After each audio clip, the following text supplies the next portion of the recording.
안녕하세요. 여호와의 날에 심판이 이루어집니다. 오늘 본문은 요엘서 3장 14절에서 21절입니다. 14절. 많은 사람들이, 정말 많은 사람들이 심판의 골짜기에 모여 있다. 심판의 골짜기에 여호와의 날이 가까이 왔다.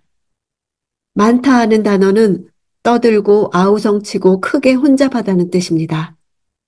많은 무리가 모여서 소동하는 것은 그들이 칼과 창을 들고 서로 싸우기 위해 모여들었기 때문입니다.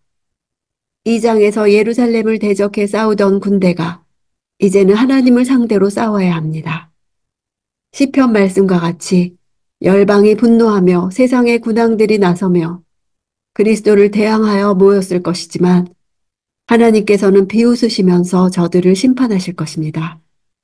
그들은 혼란과 공포 가운데 심판을 기다리는 군중이 되었습니다. 15절. 해와 달이 어두워지고 별들이 빛을 잃는다. 동사들이 다 과거 완료형입니다. 선지자는 이미 그날이 목전에서 이루어졌음을 보고 있습니다. 눈앞의 현실만 보지 않고 미래의 영광과 승리를 보는 것입니다. 그러므로 선지자들은 남들이 슬퍼할 때 위로하고 남들이 기뻐할 때 오히려 탄식하며 슬퍼합니다. 예수께서 십자가에서 죽으실 때도 날이 캄캄해지고 해가 빛을 잃었습니다. 16절. 여호와께서 시온에서 큰 소리를 내시고 예루살렘에서 말씀하시면 땅과 하늘이 요동칠 것이다. 그러나 여호와께서는 그분의 백성들에게는 피난처이시오. 이스라엘 자손들에게는 요새가 되실 것이다. 지난날의 시온은 대적들의 공격 목표였으나 이제 하나님께서 시온으로부터 사자처럼 포효하시며 심판의 대상들을 사냥하러 오십니다. 땅과 하늘은 피조세계 전체를 말합니다.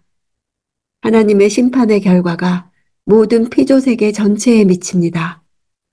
땅과 하늘이 요동치는 것은 하나님의 위엄 앞에서 모든 피조물이 두려움을 느끼는 모습입니다. 그러나 하나님의 백성은 천지가 격변해도 보호받을 것입니다. 17절. 너희 하나님 여호와인 내가 내 거룩한 산 시온에 있음을 너희가 알게 될 것이다. 그러면 예루살렘은 거룩해질 것이고 이방 사람들이 더 이상 그곳을 지나가지 않을 것이다. 열방이 하나님이 이스라엘 가운데 거하심을 알게 됩니다. 거룩한 산 시온, 새 예루살렘은 거룩하고 구별된 곳이어서 거룩하지 않은 이방 사람들은 더 이상 침범할 수 없습니다. 18절. 그날이 오면 산들은 달콤한 포도주로 가득 찰 것이고 언덕들에는 젖이 흐를 것이다. 유다의 모든 강줄기에 물이 흐르고 여호와의 집에서는 샘물이 흘러나와 시딤 골짜기를 적실 것이다. 달콤한 포도주, 젖, 물의 풍부함은 1장에서 나타난 황폐한 땅이 완전히 회복되었음을 보여줍니다. 이 표현들은 젖과 꿀이 흐르는 가나안 땅을 연상케 합니다. 물질적인 풍요를 넘어 영적인 풍요가 넘칩니다. 물의 근원이 여호와의 성전이기 때문입니다. 생명과 풍요는 여호와로부터 옵니다. 이것이 요엘서의 핵심 메시지입니다. 이스라엘 땅이 황폐하게 된 것은 그들이 여호와를 버렸기 때문입니다. 그래서 그들에게 다시 돌아오라고 호소합니다. 다른 길은 없습니다. 시딤 골짜기의 정확한 위치는 알 수 없습니다. 일반적으로 메마른 광야를 통과하여 사해로 이어지는 기드론 골짜기의 부분으로 보고 있습니다. 따라서 셈이 시딤 골짜기까지 이른다는 것은 셈이 예루살렘 인근에서 가장 건조하고 척박한 곳까지 흘러간다는 뜻입니다. 19절. 그러나 이집트는 황무지가 되고 에돔은 황량한 사막이 될 것이다.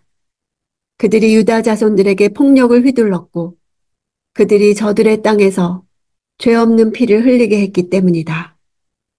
생명력 가득한 유다 땅과 대조를 이룹니다. 이집트와 에돔의 미래에 대해 말하는 것은 신학적으로 중요한 의미가 있습니다.